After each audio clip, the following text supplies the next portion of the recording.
இவங்க கவனமாக இருக்க வேண்டிய வீடு மனை வாங்க பொருட்களை வந்து எங்கேயாச்சும் செலவு பண்ணும்போது ரொம்ப கவனம். ஏன்னா நிறைய பொருள் விரயம் பண்ணக்கூடிய பொருளாக அமையக்கூடியதாக இருக்குது. தூங்கும்போது நிறைய கனவுகள், சாமி சார்ந்த கனவுகள், இறை சார்ந்த கனவுகள் அதிகமாக இருக்கும். முருக கோயிலுக்கு எப்படியாச்சும் போய் தொற்றுவாங்க அப்படிங்கிறத எடுத்துக்கலாம். உங்களுக்கு வேலை சார்ந்த விஷயத்தில் ஒரு கௌரவமான வேலைகள் கிடைக்கிறதுக்கு வாய்ப்புகள் இருக்குது. அப்படிங்கிற உயர் பதவி சார்ந்த விஷயத்தில் நன்மை தரக்கூடியதாக இருக்கும் அப்படிங்கிறது. இந்த கடகராசினியர்களுக்கு வைகாசி மாதம் எப்படி அமைய போகுது? வைகாசி மாதம் இவங்க வந்து மகாலட்சுமி அம்சத்துக்குரியவர்களாக இருப்பாங்க. தூங்கும்போது நிறைய கனவுகள், சாமி சார்ந்த கனவுகள், இறை சார்ந்த கனவுகள் அதிகமாக இருக்கும். அதே சமயம் பார்த்திங்கன்னா இவங்க வந்து நிறைய வெளியூர் பயணங்களில் ஆன்மீக ட்ரிப்கள் அதிகமாக அடிப்பார்கள். அதுக்கப்புறம் பார்த்திங்கன்னா நல்ல முருகன் மேலே ஒரு நாட்டம், முருக கோயிலுக்கு எப்படியாச்சும் போய் தொற்றுவாங்க அப்படிங்கிறத எடுத்துக்கலாம். அதுக்கப்புறம் பார்த்திங்கன்னா மகாலட்சுமி அம்சத்துக்குரியவராக இந்த மாதம் இருப்பாருங்க அப்படிங்கிறத எடுத்துக்கலாம். நிறைய விஷயங்கள் உடல் ஆரோக்கிய சார்ந்த விஷயத்துக்கு ஆஸ்பத்திரிக்கு செலவு பண்ணக்கூடியவர்களாக இருப்பாங்க. இல்லாட்டி ஆஸ்பத்திரிக்கு எதுக்காச்சும் உனக்கு உள்ளுக்கு போய்கிட்டே இருக்கணும் அப்படிங்கிற மாதிரி இருக்கும். அதனால் அந்த விஷயத்தில் கவனமாக இருங்க. கனவுகள் உங்களுக்கு பலிக்கக்கூடியதாக இருக்கும் அப்படிங்கிறத எடுத்துக்கலாம். அதுக்கப்புறம் பார்த்திங்கன்னா உங்களுக்கு வேலை சார்ந்த விஷயத்தில் ஒரு கௌரவமான வேலைகள் கிடைக்கிறதுக்கு வாய்ப்புகள் இருக்குது. அப்படிங்கிற உயர் பதவி சார்ந்த விஷயத்தில் நன்மை தரக்கூடியதாக இருக்கும் அப்படிங்கிறத நம்ம எடுத்துக்கலாம். அதுக்கப்புறம் பார்த்திங்கன்னா தந்தையின் ஆரோக்கியத்தில் கவனமாக இருக்கணும் அப்படிங்கிறது எடுத்துக்கலாம். அப்படிங்கிறது முக்கியமானதாக இருக்குது. தாய் விஷயத்தில் கொஞ்சம் தாய் விஷயம் வந்து ரொம்ப ஸ்ட்ரெஸ்ஸை கொடுக்கக்கூடியதாக இருக்கும். தாய்க்காக மருத்துவ செலவு, தாய்க்காக பணம் விரயம் பண்ணுறது, அதனால் தாயுடைய விஷயத்துக்காக நிறைய விரயங்கள், மருத்துவ செலவு பண்ணணும் அப்படிங்கிற மாதிரி இருக்கும். வீடு மனை வாகனம் வாங்குவதில் இந்த மாதம் கொஞ்சம் பொறுமையாக இருந்து கையாண்டால் சிறப்பாக இருக்கும் அப்படிங்கிறது எடுத்து. ஓகே. ஸோ எந்த விஷயத்தில் ரொம்ப கவனமாக இருக்கணும்?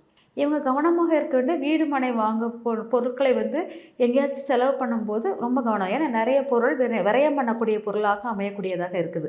அதனால் இந்த மாதம் வந்து விரயம் செய்யக்கூடிய மாதமாக இருப்பதுனால் கொஞ்சம் கவனமாக பொருட்கள் மேலே இன்வெஸ்ட்மெண்ட் பண்ணுவதை குறைச்சி கொள்ளுங்க அப்படின்னு. அதாவது இந்த தகவல் தொடர்பு, இந்த மைக்கு அந்த மாதிரிலாம் இருக்கு இல்லையா, இந்த கேமரா, அந்த மாதிரி எலக்ட்ரானிக்ஸ் பொருட்கள் மேலே கொஞ்சம் கவனமாக இருக்குங்க அப்படிங்கிறத எடுத்துக்கலாம். அதான் சொல்லுங்கள். இந்த மாதம் வந்து முழுக்கவே வந்து கடகராசினியர்கள் இந்த தெய்வத்தை வழிபட்டாங்கன்னா வர்ற பிரச்சனை கூட வந்த வழியே போயிடும். அப்படின்னா எந்த தெய்வத்தோட வழிபாடு சிறந்ததாக இருக்கும்? இவங்களுடைய வழிபாடுகள் அப்படிங்கும்போது சுந்தரேஸ்வரர், மீனாட்சி சேர்ந்து வழிபாடக்கூடியதாக இருக்கும். மதுரை மீனாட்சி அம்மனும் சுந்தரேஸ்வரர் வழிபாடுகள். சிவன் பார்வதி அம்சத்துக்குரிய எந்த வேதபுரீஸ்வரர் கோயில், சிவபார்வதி அம்சமாக இருக்கக்கூடிய கோயில்களுக்கு போகலாம். அதுக்கப்புறம் பார்த்திங்கன்னா இன்னொன்று வந்து நல்ல குடும்பத்துடன் இருப்பார் இல்லையா, சிவன் பார்வதி பிள்ளையார் முருகர், அந்த மாதிரி குடும்பமாக வசிக்கக்கூடிய கோயில்களுக்கு போயிட்டு வழிபாடு பண்ணுவது, குடும்ப வசிக்கக்கூடிய ஃபோட்டோஸ் ஏதாச்சும் இருந்ததுன்னா, சிவபார்வதி ஃபோட்டோஸ் இருந்துச்சுன்னா அந்த ஃபோட்டோ வச்சு வழிபாடு பண்ணுவது சிறப்பாக இருக்கும் அப்படிங்கிறத எடுத்துக்கலாம். ஓகே, சூப்பர்ங்க. ஸோ நம்ம நேயர்களுக்கு இந்த வைகாசி மாதம் எப்படி அமைய போகுது? இந்த வைகாசி மாதம் வந்து நம்ம நேயர்களும் சிறப்பாக இருக்கும். ரொம்ப வந்து ஒரு ஹை பீக்கான ஒரு மெடிக்கல் விஷயம் வந்து நல்லா நடக்கும். ஆஸ்பத்திரி விஷயங்கள் அந்த மாதிரி விஷயங்களுக்குள்ளது. அப்புறம் தலைமைத்துவமான விஷயங்கள், முதன்மைக்கான விஷயங்கள் பவர்ஃபுல்லாக நடக்கும் அப்படிங்கிறது இருக்கலாம். அதுக்கப்புறம் பார்த்திங்கன்னா ஒரு ஹீட், ஓவர் டெம்பரேச்சர் விஷயமும் அதை பற்றின பேச்சுக்கள், அதனால் உள்ள விஷயங்கள் அதிகமாக இருக்கும். ஷேர் மார்க்கெட்டிங் விஷயங்கள் வந்து அவ்வளோ அப்பாக இருக்காது. கொஞ்சம் கேர்ஃபுல்லாக ஷேர் மார்க்கெட்டிங்லலாம் இருக்கணும் அப்படி இருக்கலாம். இந்த மாதிரி இப்போது இந்த எரிவாயு தன்மை பொருட்கள் அது சார்ந்த விஷயங்களும் நம்மளுக்கு வந்து அது வந்து நம்மளுக்கு ஏற்ற இறக்கத்துடன் இருக்கிற மாதிரி இருக்கும், ஒழிஞ்சு பாசிட்டிவாக இருக்காது அப்படிங்கிறத எடுத்துக்கலாம். அதுக்கப்புறம் பார்த்திங்கன்னா நம்மளுக்கு வந்து செவ்வாயுடைய இது வந்து நம்மளுக்கு ரொம்ப பலமாக இருக்கிறதுனால கோபங்கள் தாபங்கள் அதிகமாக இருக்கும். சிந்திக்கவே செய்யாமல் நம்ம கோபத்தை வந்து செயல்படுத்துவோம் அப்படிங்கிறத எடுத்துக்கலாம். அதனால் இந்த வைகாசி மாதம் வந்து கோபத்தினுடைய முக்கியத்துவம் தான் அதிகமாக இருக்கும் வரைய சிந்தனைக்குள்ள முக்கியத்துவம் ரொம்ப கம்மியாக இருக்குதுங்கிறத எடுத்துக்கலாம். இப்போ வைகாசி மாதத்தில் எந்தெந்த ராசினியர்கள், இப்போ ஒரு திருமணமாக இருக்கட்டும், இல்லைனா ஏதாவது வீட்டில் ஒரு சுபகாரியம் பண்ண போகிறாங்க, வீடு வாங்க போகிறாங்க அப்படின்னா இந்த வைகாசி மாதத்தில் எந்தெந்த ராசினியர்கள்லாம் முடிவெடுக்கலாம்? ஓகே, இது வந்து மிதுன ராசிக்காரர்களுக்கு மிக சிறப்பாக இருக்கும் அப்படிங்கிறத எடுத்துக்கலாம். அதுக்கப்புறம் பார்த்திங்கன்னா துலா ராசிக்காரர்களுக்கும் இந்த வைகாசி மாதத்தினுடைய ஏதாச்சும் முயற்சிகள், ஏதாச்சும் லவ், காதல் சார்ந்த விஷயங்கள் இதெல்லாமே சிறப்பாக இருக்கும் அப்படிங்கிறத எடுத்துக்கலாம். ஓகே.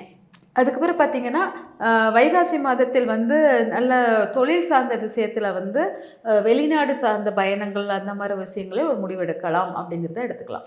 ஓகே சுபம். எந்தெந்த ராசினியர்கள் ரொம்ப கவனமாக இருக்கணும் வைகாசி மாதம் முழுவதும்?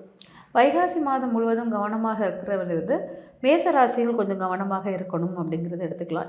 ஏன்னா ஓவர் கான்ஃபிடென்ட், ஓவர் கோபத்தினால் நிறைய விஷயங்கள் இழக்கிறதுக்கு வாய்ப்புகள் இருக்குது அப்படிங்கிறத எடுத்துக்கலாம். அதுக்கப்புறம் பார்த்திங்கன்னா ரிஷப ராசிக்காரர்களுக்கு வந்து உங்களுடைய கோபங்கள் எல்லாமே உங்களுக்கு வந்து ரொம்ப ஏற்ற ஆண்டாக ஏற்ற மாதமாக இருக்கும் அப்படிங்கிறத எடுத்துக்கலாம். இந்த மாதம் வந்து உங்களுக்கு வருமான பெருக்கத்துக்கு அதெல்லாமே சிறப்பாக இருக்கும் அப்படிங்கிறத எடுத்துக்கலாம். மிதுன ராசிக்காரர்களுக்கு பார்த்திங்கன்னா கொஞ்சம் கவனமாக இருக்கணும். மிதுன ராசிக்காரர்கள் நிறைய விரயம் பண்ணுவீங்க, ஆஸ்பத்திரி செலவு அந்த மாதிரி விஷயங்களில் நிறைய எடுத்துக்குவீங்க அப்படிங்கிறது இருக்குது அப்படிங்கிறத எடுத்துக்கலாம். கடகராசிக்காரர்களுக்கு வந்து பார்த்திங்கன்னா நிறைய வந்து போக்குவரத்து சார்ந்த விஷயங்களும் சரி, படிப்பு சார்ந்த விஷயங்களும் சரி, நிறைய விஷயங்களில் வந்து நீங்கள் சடனாக ஒரு முடிவு எடுத்து திணறக்கூடியவர்களாக இருப்பாங்க. அதில் ரொம்ப பிடிவாதம் ஜாஸ்தியாக இருக்கும்.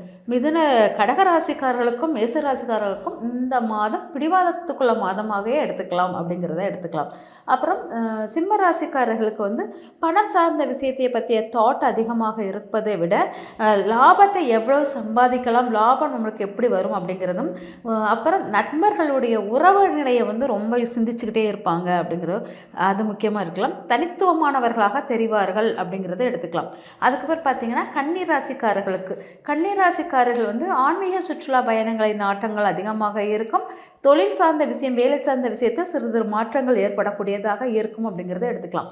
துலா ராசிக்காரர்கள் வந்து நல்ல அப்பா வழி உள்ள உறவுகள் இல்லாட்டா அப்பா வழியுடன் தொடர்புகள் நிறைய எடுக்கலாம். அதே மாதிரி நல்ல நட்பில் வந்து ஒரு முன்னேற்ற பாதைகள் ஏற்படும். திடீர்னு ஒரு முடிவுகள் முன்ன பின்ன ஒரு முரண்பாடுகான முடிவுகள் மாற்றத்துக்குரியதாக மாறும் அப்படிங்கிறத எடுத்துக்கலாம். அப்புறம் விருச்சிக ராசிக்காரர்களுக்கு கடன் சார்ந்த பிரச்சனைகளில் கவனமாக இருக்கணும். எதிரிகள் தொந்தரவு அதிகமாக இருக்கும். அதனால் இந்த இது வந்து உடல் ஆரோக்கியம் அந்த மாதிரி விஷயங்கள் கவனமாக இருங்கன்னு எடுத்துக்கலாம். அதே மாதிரி தனுசு ராசிக்காரர்களுக்கு இந்த மாதம் வந்து பார்த்திங்கன்னா ஆப்போசிட் தொழில் உங்களுக்கு இந்த சொசைட்டியில் உங்களுக்கு ஒரு நல்ல நன்மதிப்பு கிடைக்கும். அதே சமயம் நிறைய கோயில்கள் அங்கங்கே போகும்போது உங்களை எல்லோரும் ஒரு அடையாளம் காணக்கூடியவர்களாக இருப்பீங்க அப்படிங்கிறது எல்லாருக்கும் அறிவுரை சொல்லக்கூடிய ஒரு திறனில் இருப்பீர்கள். நண்பர்களுடன் நல்லா வெளியில் ஒரு சினிமா அந்த மாதிரி இடத்தில் போகக்கூடிய தன்மையாக இருப்பீங்க அந்த மாதிரி எடுத்துக்கலாம். மகர ராசிக்காரர்கள் வந்து புதிய முயற்சிகள் செய்வார்கள். புதிய முயற்சி உறவினர்கள் வீட்டுக்கு அடிக்கடி வர்றது அந்த மாதிரிலாம் இருக்கும். அதுக்கப்புறம் பார்த்திங்கன்னா இவங்களுடைய ராசி வந்து பார்த்திங்கன்னா கொஞ்சம் உடல் ஆரோக்கியம், மனநிலை பாதிக்கிறது அந்த மாதிரி விஷயங்கள் இருக்கும். தாயின் மேலே கோபம் வரும், அப்புறம் தாய் மேலே ஒரு பாசம் வரும். இது ரெண்டும் கலந்து தாயினால் ஏற்படக்கூடிய விஷயங்கள் ஒரு மாறுதல் கூடியதாக இருக்கும். கோபத்தின் உச்சத்தில் தாய் மேலே இருப்பா, அதுக்கப்புறம் திரும்ப மனம் மாறும். இந்த மாதிரி தன்மை இருக்கும். கும்பராசிக்காரர்களுக்கு வந்து பார்த்திங்கன்னா இந்த மாதம் வந்து சிறப்பான மாதமாக இருக்கும். குழந்தைகளால் நன்மை தரக்கூடியதாக இருக்கும். குலதெய்வ அருள் கிடைக்கிற மாதிரி இருக்குது. ஆசைப்பட்டது நிறைவேறக்கூடியதாக இருக்குது. மறைமுக உறவுகளில் ஒரு நாட்டம் அதிகமாக இருக்கும் அப்படிங்கிறதெல்லாம் எடுத்துக்கலாம். அதுக்கப்புறம் மீன ராசிக்காரர்கள் அதிகமாக படிப்பு சார்ந்த விஷயத்துக்காக முக்கியத்துவம் கொடுப்பாங்க. எக்ஸ்ட்ரா கரிக்குலர் ஆக்டிவிட்டீஸ் மேலே ஒரு நாட்டம் இருக்கும். அதே மாதிரி சிறுதூர பயணமாக இருக்கும். அப்புறம் தாய் வீட்டுக்கு போவதாக இருக்கும். இல்லாட்டா பூர்வீகம் இடம் சார்ந்த இடத்துக்கு வருவதாக இருக்கும். தொழிலுக்காக ஒரு தொழிலை பற்றிய திங்கிங் அதிகமாக இருக்கும் அப்படிங்கிறத எடுத்துக்கலாம். Okay, super.